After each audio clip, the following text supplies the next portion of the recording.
ผม แล้วว่า เห็ จะ น ของหน้าเพิ่นก็ว่าคักคือกันเห็นคักนี่ปูเอ้ย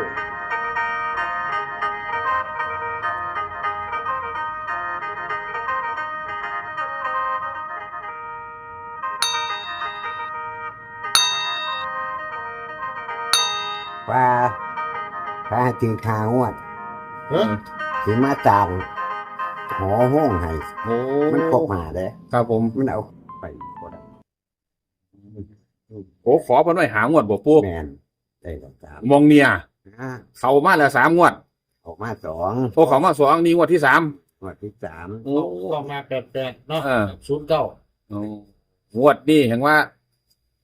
เป็นงวดที่3อีก2 งวดนี่ถ้าเข้าตลอดนี่สิไปเฮ็ดบ้านให้เพิ่นเลย บ้าน โอ้เพิ่นขอเพื่อนอยู่ติปู แมนอยู่หลานเพิ่นกระตาก โอ้ลูกหลานเพิ่นก็หลาย สอง พี่หลานพ่อ โอ้มีลูกมีหลานมีครอบครัวพร้อม ผู้หนึ่งผู้เป็นพรโอ้ยหนวดปานแจก โอ้ ไทยมาโอ้โหเป็นตัวอย่าง อืม ว่าย่าน แปลว่าคนบ่เคยเห็นในย่านเลย ผู้บ่เคยเห็นกันอย่าง ครับ ของเป็นเจ้าของหน้าเป็นกัน อืม มันก็เย็ดหน้าอยู่นี่จนเท่า เออ อ่า โอ้หมองปู่ว่าสิไปเอาหันดีปู่ หือ หมองปู่ว่าไปเอาหมองหันเตี้ย ไปเอาของเก่านี่นะครับ ผม ไปมันเห็ดวันปูดใจแต่ว่าเด็กเล่ามันก็เย็ดมัน ชวนหลายปู่นี่ไปเอานี่ เอาตะวันพุธบ่ปู่ เขาเจ้ากูหูจักอยู่ตัว อืม ก็พาจะไปเพราะน้ำได้ก็วันพุธกัน อ่า มันลืมเลยปู่ก็ได้จากสอ วันพุธมันเป็นวันเสี่ยงโชคการพนันวันอบายมุข โอ้ วันพุธนี่ ไปวันอื่นเขาไปกับปล่อยเขา เออ เอาแล้วแต่เขา ของปูมันถือมากจัน เคยเห็นมาทั้งสี่ คือเห็ดมากจังสิ แต่ว่าไปทั่วประเทศบ่เคยเจอคือหมองนี้ บอก โอ้ เก่งโพดให้ทั้ง3ตัวหน้า3ตัวท้ายรางวัลที่ 1เอาที่หลัง ว่าไกล อืม ไปแล่นหาประกาศชน เออ โอ้ เขา ทุก เขี ค ย รั้ น งที่ไปนี่เห็นชัดจังสี่บ่ปู่ แต่คือมูเจ้าเขียนนี่ โอ้ ผู้ชายดูมาก เป็นโตเลยพี่ วัดพร้อมเด้ โอ้ ทั้งหน้ามันอยู่แถวนี่ข้างหลังมันอยู่แถวสุดท้าย โอ้ คือมันเป็นอย่างนี้นะครับ ผม สามตัวหลังมันอยู่แถวสุดท้าย เออแถวไปแถวมัน มีผ้ากลางไว้พอ โอ้ ไว้พร้อมเลย พอสิมั่นใจว่า3 ตัวท้าย3 ตัวนานบ่ปู่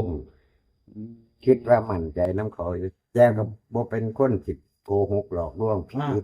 โอ้ผีผู้นั้นน่ะ เป็นคนที่มีศีลมีธรรม โอ้ครับ มีลูกแก้วฟ้องของบ่เอาโอ้ยอยากขอ เพิ่นเอาลูกแก้วมาให้เบิ่งพร้อมบ่ เอาให้เบิ่งแต่ว่าก็บ่ขอบัดสุดท้ายจึงสิขอ โอ้บัดงวดสุดท้ายเขาสิขอ หมดนี้จะขอถ้าขอไปย่านไปเอาย่านมันบ่ให้ เออ จูงหลานมา2 คนบ่ติปู่ บ่จุงแล้วมันย่างเป็นน่ะเนาะ โอ้หลาน2 คนน่ะย่างเป็นแล้ว อายุประมาณ5-6ปี โอ้กับลูกสาวคนหนึงติ สาวก็ลูกอยู่นั่นล่ะ โอ้ครับผมผู้ใหญ่สูงกว่าติปู่ผู้ใหญ่สูงกว่าติ มันนั่นแน่เพิ่นนั่งเนาะ โอ้ บ่ได้ยิน ครับผม แล้วก็บ่เห็น แต่ว่าหนวดเข้าลุงลังเลย เนาะเขาคือแขก โอ้ ของหน้าพวกกูพอใหญ่หนวดขึ้นหลายเข้าขึ้นหลายแต่ของหน้ามัน โอ้เจ้าของหน้าก็เห็นท่วงเลย หนูท่วง โอ้ ที่เจ้าไอ้กระสร้างเป็น อ่า เจ้าชื่อมีโกนไม่เป็นตัวว่า เพิ่นโกนเต้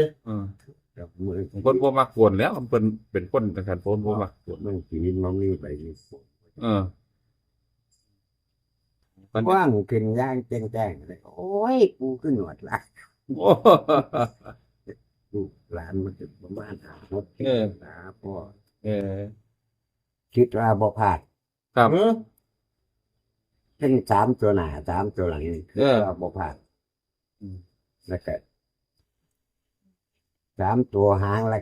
ถ่ายรางวัลที่หนึ่งกับบ่ผ่าน โอ้ มีหมอหนึ่งคนบัดน้องดานนั่งอยู่หุ่น เออ นั่งอยู่ซ้ำเสา ครับ มันไปเฮ็ดหน้าอยู่หั่น เออ มันนั่งอยู่ซ้ำเสาหั่นมันบอกได้ว่าโอ้ยกูบอกแต่ไหนผมเห็นตัวนั้นมันว่า อืม คนจะเพียงประมาณ40 อืม เอาไปเฮ็ดหน้าเนี่ยมาไปเซาหน้าเนี่ยพอดีมันกำลังไถหน้าอยู่ อืม โอ้มันเศร้าแล้วมันมานั่งพวก2 คน 3 คนนั่งนํกันบ่เห็นเลย ครับ หมอนั่นเห็นปูว่าตัวใดผมเห็นตัวนั้นแม่นบ่ปูแม่นว่ะ อ่า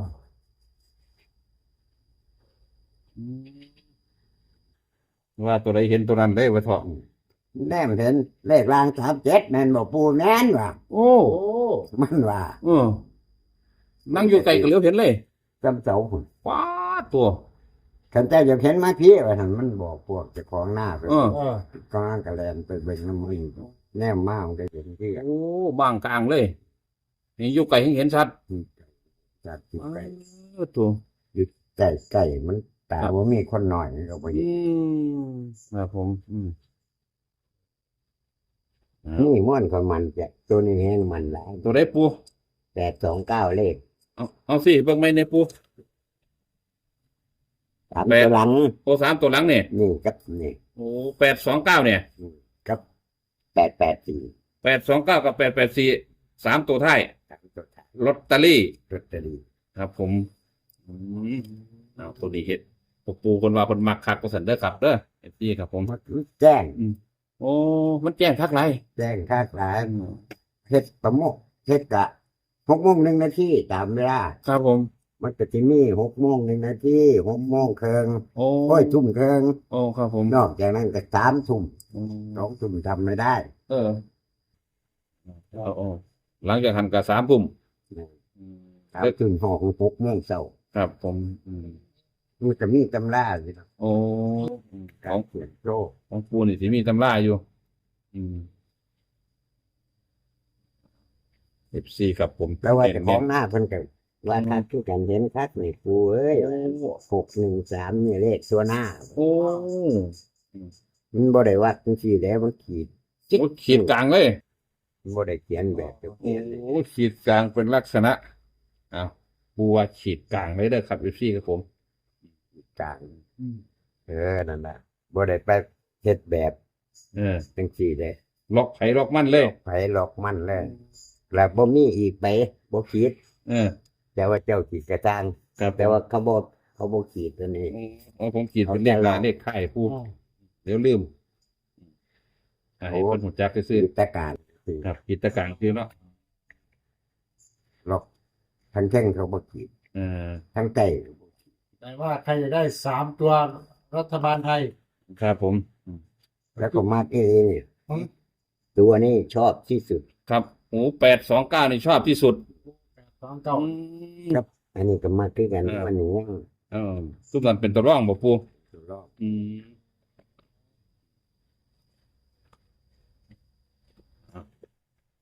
ไปได้ดวงดีก็ถือ